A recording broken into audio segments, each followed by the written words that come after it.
Hello, I'm Sam. Hi, I'm Becca. Welcome to August at Christchurch. We're here with the under 18s to share with you some great activities and devotions.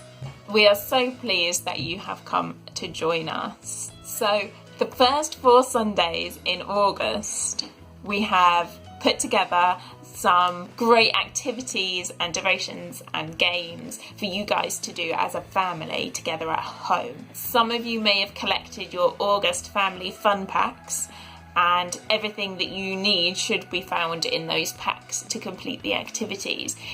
If you didn't collect a pack, then that's okay too. You should find a lot of the things that you need at home anyway, and you have plenty of time the whole summer to be able to complete these as and when you like. The videos will be available, so you don't have to do it all at once today. You can do it as and when you have the time. Becca and I did work on this together. We've had great fun planning and filming. Unfortunately, because Becca's been a little bit under the weather, we weren't able to do as much filming together as we had planned, and you might see a little bit more of my face than you're used to as a result of that. But that's not because Becca hasn't been putting the work in, because she definitely has. She just can't get out and about so much at the moment. We are really looking forward to going on this journey with you, and we're glad you've come along for the ride. So let's get started with week 1 of August.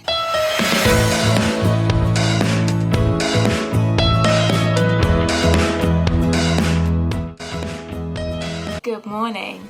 Today we are looking at a passage from Isaiah, and it's Isaiah 40 verses 21 and 22. Do you not know? Have you not heard? Has it not been told you from the beginning?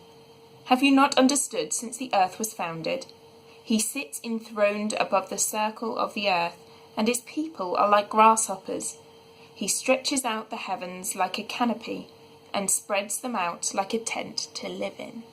Now, I don't know about you, but I think that these 2 verses are beautiful. They are a really lovely way of describing God's creation and how he created and cares for it. Now, at the beginning of this passage, the speaker is showing amazement at that some people don't know about God and don't know that he created all that we see here around us. And if you look at the glory of creation, it can be quite hard to understand how some people don't see the wonder and amazement that's all around them, and don't think that this must have been created to be perfect just as it is, because there are some amazing things out there. I mean, there are some beautiful landscapes and some really weird and crazy creatures. And have you ever seen a llama's eye? What is that all about? But there is wonder everywhere, even in your back garden or out in your local park. If you look at any plant, bug or creature really closely, it's amazing. It's so perfectly created down to the tiniest detail, and everything works together and everything just kind of fits. It has its place, and that's the way that God created it. So Isaiah then goes on to talk about how the earth is a circle. Now, I don't know about you, but when I first read that, I thought, they used to think the world was flat. How does he know it's a circle? I was like, wow, this must be total proof that God was speaking through Isaiah. This is undisputable. How can anyone read this and think that God wasn't speaking through this man? Because he knew something that they would take ages to find out. Well, it turns out that the earth was flat thing was disproved quite early on. A couple of 100 years after Isaiah, the ancient Greeks described the earth as a sphere or a ball, and one ancient Greek even worked out how fat around the middle the diameter of the earth is, and which is pretty amazing for an ancient Greek. And he was pretty close too. He's not far wrong. So it doesn't show indisputably that God was speaking through Isaiah, but it does show that he's a pretty smart guy and he knows his stuff. because it turns out that people in the educated community didn't really think the world was flat at any particular point in time, as far back as our recorded history goes. So he's a smart man and he knows his stuff. And there is loads of prophecy in the rest of Isaiah about Jesus and stuff that happens later, which does come true, which is a pretty good proof of him being an oracle of God, but maybe not him saying that the earth was a circle. So this section of Isaiah is actually responding to some doubts about God and is the start of a really great section to look at more closely if you need some reassurance of God's presence. So do go back and look further through Isaiah if that's a place that you're in right now. So later in the passage, it talks about its people are like grasshoppers. So it's saying that we are really small compared to God and kind of insignificant. And although that can be quite hard to hear, I think here is teaching people to be humble. They weren't believing in a creator. They weren't thinking that they were made by someone greater and more powerful than they were. And I think it's a really important lesson to realise that all of our strengths and all of the great parts about us have been made by God in his image. And that teaches us to be humble about ourselves, about our achievements, and the things that we do, because all of it is done through and because of God. So we may think that we are really big and important, but compared to God, we are really small and insignificant. Think about how many people that have been through history. How many of those are remembered and known? And yet God knows all of us, past, present and future. He knows it all. And that is amazing. We are cared for and provided as God stretches out the heavens like a canopy and spreads them out like a tent to live in. Now, I love that image. I think it is a beautiful description of our world and our atmosphere and heavens. I think it's amazing to describe where we live and where we are in that way, as God providing for us in that moment. It is also a message that although we can do our best and make a difference by the way that we live, by following God and working as hard as we can to make a difference in this world, it doesn't matter whether we are remembered or not, because the work that we do is through God. And we must do those things humbly, knowing that. Today's passage was teaching us how God refers to us as grasshoppers, to teach us to be humble and to show that we are small compared to the world and the universe that he created. And that's all true. But today we're also going to have a look really closely at a grasshopper and see how amazing it is. Because if you look, it is wonderfully made, just like we are. And it's got amazing detail and it's adapted really well and it can make a really loud sound. The sun's just got behind a cloud, but you might still be able to hear all the grasshoppers singing. It's really quite noisy. So what we're going to do is we're going to challenge you to find and catch a grasshopper. Grasshoppers can be found in most places where you find a little bit of long grass, and they're really easy to catch once you know how. So if you find a patch of grass, long grass like this, we're in a field, yeah, you can hear the grasshoppers all around. Then what you need to do is to walk through some of the long grass and see if you can see any of the grasshoppers jump. And you'll usually be able to see them jump quite easily, and you should be able to catch them. It's easier in short grass. They do like the long grass, but it is easier to catch them in the shorter grass. So maybe walk through a patch of longer grass to make them jump into the shorter grass, and then you just need to have a go at catching. So that's what we're going to do now. I want to go when they jump.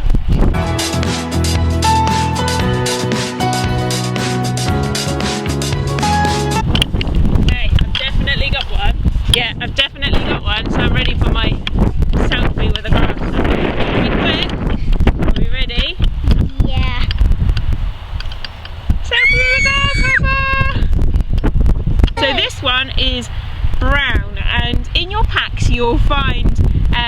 spotter's guide where it should have some information about how to identify what kind of grasshopper or cricket it is. Now I know that this one is a grasshopper because it has short antenna, and crickets have long antenna. So I can tell that much from just looking at this one. And it's a nice brown colour. He's very cool. I'm surprised that he stayed still for so long. I think he has very long legs. Grasshopper. Yeah, there's black spots on him. He does have some marks. He has some serrations on the side of his body that he rubs his legs against to make that sound that you can hear so loudly. And he has very long back legs which help him to, they use them like a catapult. Woo! Oh, there he goes! To push himself off and to launch. So there we go. See if you can catch a grasshopper, and I want to see your grasshopper selfies. Yeah. Yeah.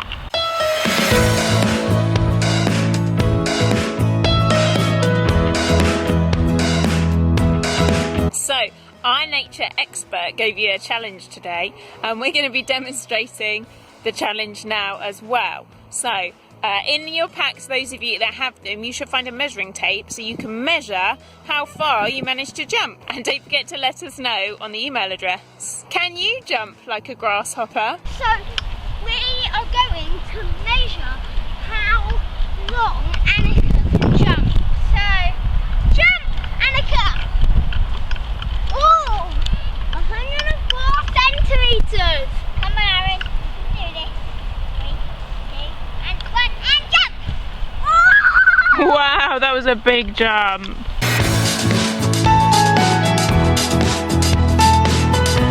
So, how far is your furthest jump? Yeah! Take up the challenge and let us know. So for this activity, we're going to be setting up some trick shots, and there are some things that will help you to film a really great trick shot. The first thing that we're going to make is a ping pong cannon. So you have in your pack some ping pong balls. You should also have a cup and a balloon. So they're stacked together like this. So you need a balloon and a cup, and there should be enough for the children in your family to have a go. If there's only one child in your family, then for an adult to have a go with you as well. Obviously, if you've got more things of your own at home, you can make more. Right, we've got one each. So, yeah. Annika, you've got the pink balloon. Do you want the blue one or the purple one, Aaron? The blue. You want the blue one.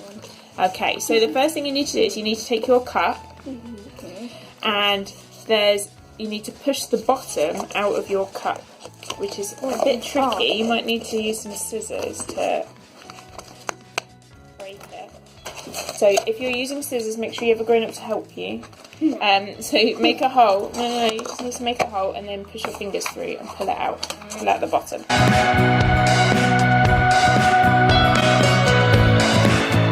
Okay, so now you have a hole in the bottom. So you take your balloon and you need to cut your balloon in half. So across the middle of the fat part of your balloon, just give it a little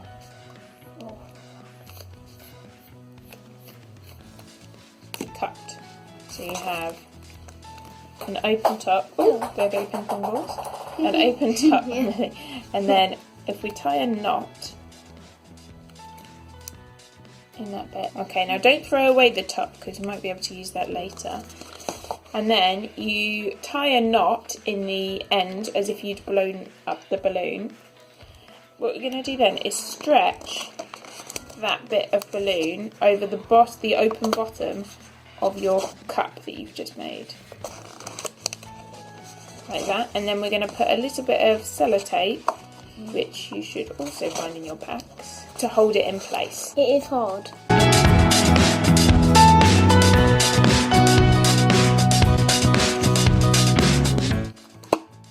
Okay, so it is a bit tricky, but do keep going with it. You will be able to get it on. Right, let's do these two. Okay, so make sure you put a little bit of tape around the balloon just to hold it in place so it doesn't come undone. Then you're ready to put your ping pong ball in.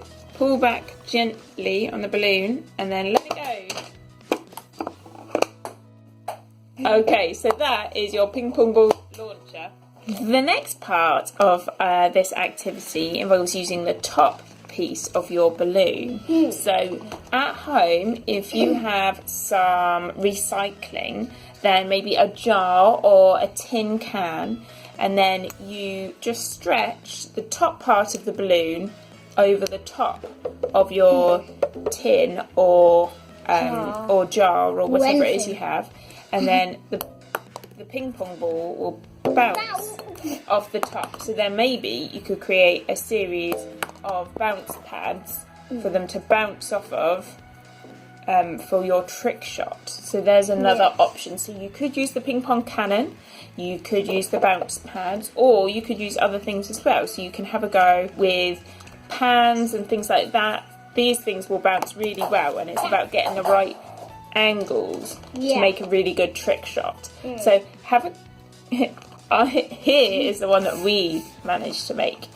Okay, so this is our attempt. We have set up a chute and we've made some bounce pads. Now for these ones we used yogurt pots, but we found that when the ping pong ball hit them, they knocked them over. So we've just added a little bit of rice in the bottom to weigh them down, so now they stay standing up. So we're going to have a go at a few of these and we'll see what happens, and we definitely want to see what you guys come up with. So don't forget to email your trick shots with your ping pong balls and ping pong cannons and bounce pads.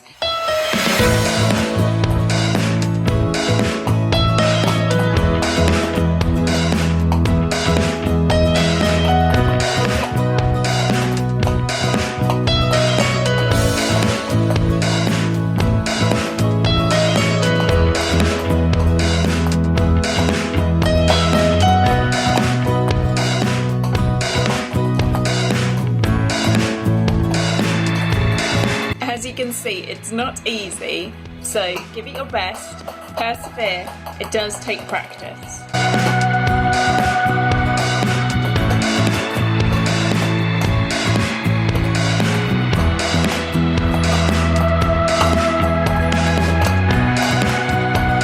It's not easy to get it in that pan.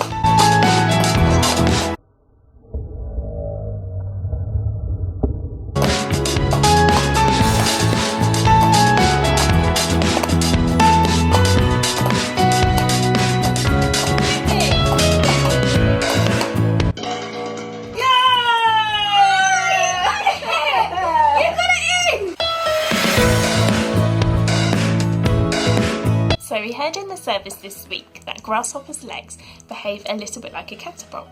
So now we're going to make a catapult. In your packs, for those of you that have them, you should have a set of lolly sticks with a wooden spoon and some elastic bands. So you'll need that and one of your ping pong balls. So first thing we need to do is to take one of the lolly sticks and to use 2 elastic bands to attach the wooden spoon to it like this, and then take another lolly stick and line it up with the other with the end of this lolly stick, and we're just going to put an elastic band around there, and then the other lolly sticks, there should be another 7 lolly sticks, we're going to attach together with 2 other elastic bands, so your other 2 elastic bands at either end, to make a stack like this. And then all you need to do is pull these apart and slide that in, and then you have your catapult. So if you hold the bottom stick down, put your ball on the spoon, and then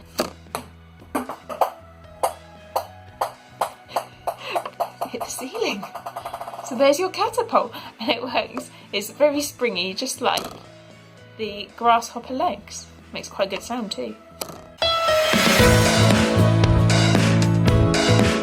So for this activity, you are going to need your Ziploc bag full of powder and a mug of your choice. It could be an elephant mug, a puppy mug, a tortoise mug, or any mug that you prefer, but you have to make sure it's microwave safe.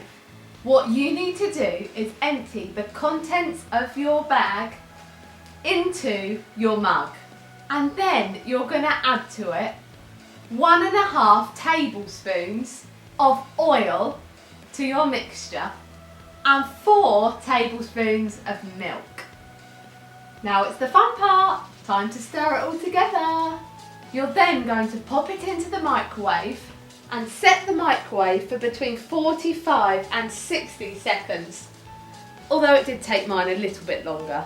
When you get it out the microwave, you need to make sure that it cools down first because you don't want to burn your tongue. And then, there you have it, your very own mug cake. And if your parents ask what it's got to do with grasshoppers, we've put green sprinkles in there for you.